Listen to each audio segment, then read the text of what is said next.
Morning dear students and respected parents. तो आज हम मैथमेटिक्स का chapter number 1 money profit and loss आगे कंटिन्यू करते हैं।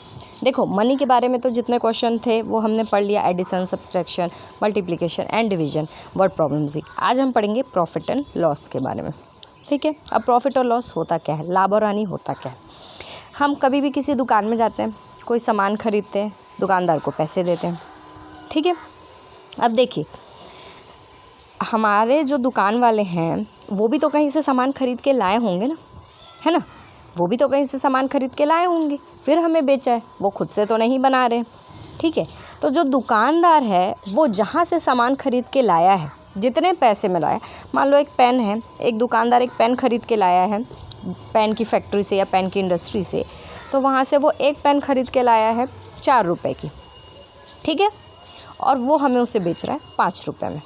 ठीक है, तो जिस रुपए में, जितने रुपए में वो दुकानदार जहाँ से सामान खरीद के लाया है अपने पास, वो पैसा कहलाता है कॉस्ट प्राइस। ठीक है, CP, कॉस्ट प्राइस। ठीक है, वो वहाँ से सामान खरीद के लाया है और उतने पैसे को हम बोलते हैं कॉस्ट प्राइस। ठीक है, और जिस पैसे में 5 रुपये में वो हमें बेच रहा है, तो 5 रुपये क्या कहलाएगा, 5 रुपये कहलाएगा सेलिंग प्राइस, यानी बेचने वाला पैसा।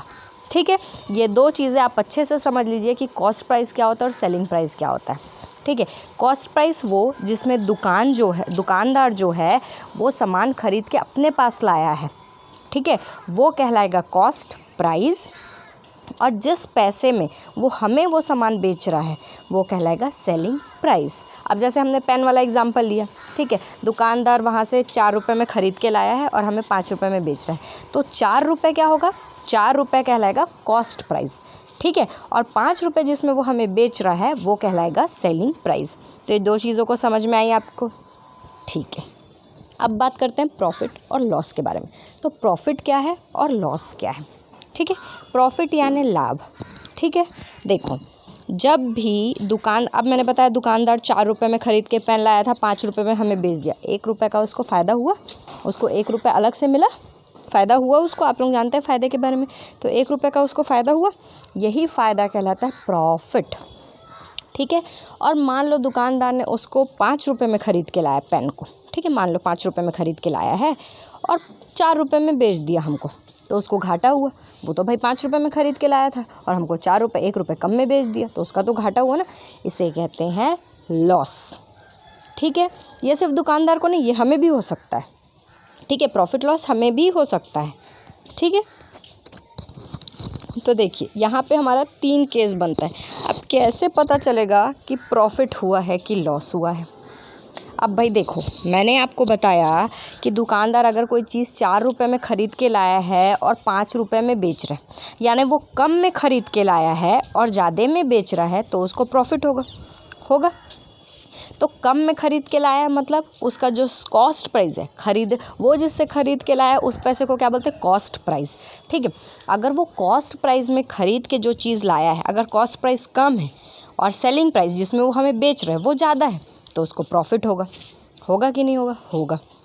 ठीक है, जैसे यहाँ पे कॉस्ट प्राइस था 4 रुपये, वो 4 रुपये में ख़रीद के ला रहा था और 5 रुपये में हमें बेच रहा था, जो कि सेलिंग प्राइस। यानी देखो यहाँ पे कॉस्ट प्राइस कम है, 4 रुपये है, और सेलिंग प्राइस 5 रुपये है। तो कॉस्ट प्राइस जब छोटा हुआ और सेलिंग प्राइस बड़ा हुआ तो उसको फ़ायदा हुआ 1 रुपये का। ठीक है, अब देखिए, अब अगर कॉस्ट प्राइस कम है, यानी दुकानदार 5 रुपये में ख़रीद के लाया है और बेच हमें 4 रुपये में रहा है। ठीक है, तो यहाँ पे क्या हुआ, कॉस्ट प्राइस ज़्यादा हो गया, है ना, 5 रुपये बड़ा है और 4 रुपये जो सेलिंग प्राइस है वो कम हो गया, तो यहाँ पे कॉस्ट प्राइस बड़ा हो गया सेलिंग प्राइस से, तो यहाँ पे क्या होगा, घाटा होगा। ठीक है, आप प्रैक्टिकली इसको सोच के देखना, कोई ज़्यादा टफ चीज़ नहीं है। ठीक है, दिमाग लगा के सोचना। और मान लो अगर कॉस्ट प्राइस और सेलिंग प्राइस दोनों बराबर है, मान लो 5 रुपये में ही ख़रीद के लाया और 5 रुपये में ही बेच रहा है, तो ना ही फ़ायदा होगा ना ही नुकसान होगा।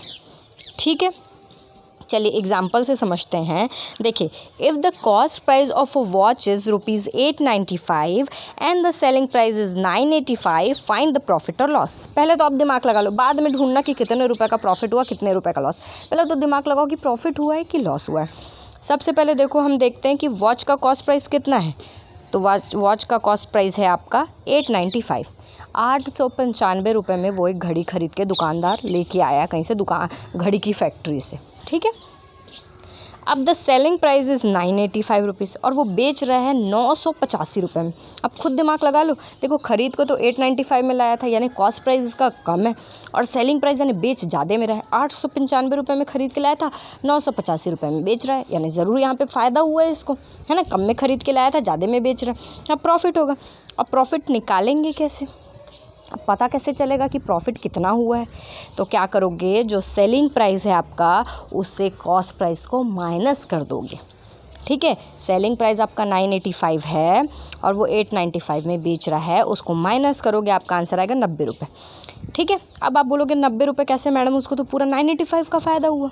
तो ऐसा नहीं है, ₹895 में तो वो ख़रीद के लाया है, ठीक है, वो अपने पैसे दे के ख़रीद के लेके आया है, ठीक है, या उसने पैसे नहीं दिए हैं, ठीक है। मान लो मैं कोई पेन किसी दुकानदार से ख़रीद के लाई हूँ, मैं एक वॉच ख़रीद के लाई हूँ, ठीक है, मैं दुकानदार हूँ, मैंने 895 में कोई वॉच ख़रीद के लाई है और मैंने बोला भैया इसको बेच दूँगी तो पैसे मिलेंगे तो आपको ला के दूँगी, ठीक है, और मैंने आपको 985 में बेच दिए।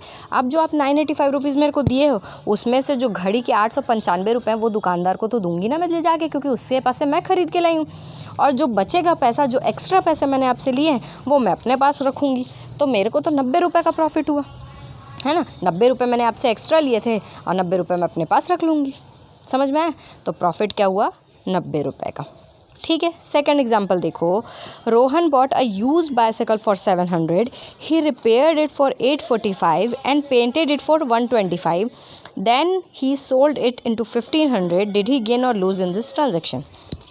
अब देखो, रोहन ने एक साइकिल खरीदी, पुरानी साइकिल, ₹700 में, उसने उसको रिपेयर किया ₹245 लगा के, और उसको पेंट किया ₹125 लगा के, ठीक है। टोटल एक साइकिल में रोहन को कितना खर्चा हो गया, तो भाई ₹700 की साइकिल खरीदी थी, ₹245 की उसको रिपेयर किया और ₹125 में उसको पेंट किया। अब ये तीनों को प्लस कर दो कि रोहन ने उस साइकिल में खर्चा कितना किया, ठीक है। ये तीनों को प्लस करें तो आया हमारा ₹1070, ठीक है। देखो यहाँ पे एग्जाम्पल में प्लस कर दिया, ठीक है। अब उसने उसको बेच दिया ₹1500 में, ठीक है। अब भैया टोटल तो उसने उस साइकिल में ₹1070 खर्च किए, चाहे वो 1070 में उसको डायरेक्ट ख़रीद के लाता, चाहे उसने ₹1070 में उसे ख़रीदा, ₹700 में ख़रीदा, ₹245 में बनाया और ₹125 में पेंट किया, ठीक है। अब उसने उसको 1500 में बेच दिया, तो यहाँ प्रॉफिट हुआ कि नहीं।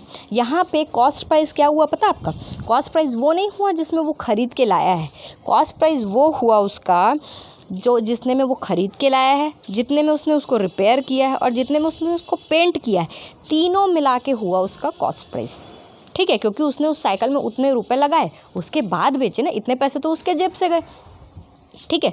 उसके बाद उसने 1500 में बेच दिया। अब बताओ 1070 में उसने उसको रिपेयर किया, ख़रीदा, सब कुछ किया और 1500 में से बेच दिया, ठीक है। तो यहाँ पे प्रॉफिट हुआ ना, ज़्यादा में बेचा उसने। तो प्रॉफिट कैसे पता लगाओगे, तो 1500 में से 1070 माइनस करोगे, बचेगा ₹430, ठीक है। थर्ड एग्जांपल देखिए, a shopkeeper bot 10 books for ₹2000 and sold them at 125 each, find the profit और लॉस।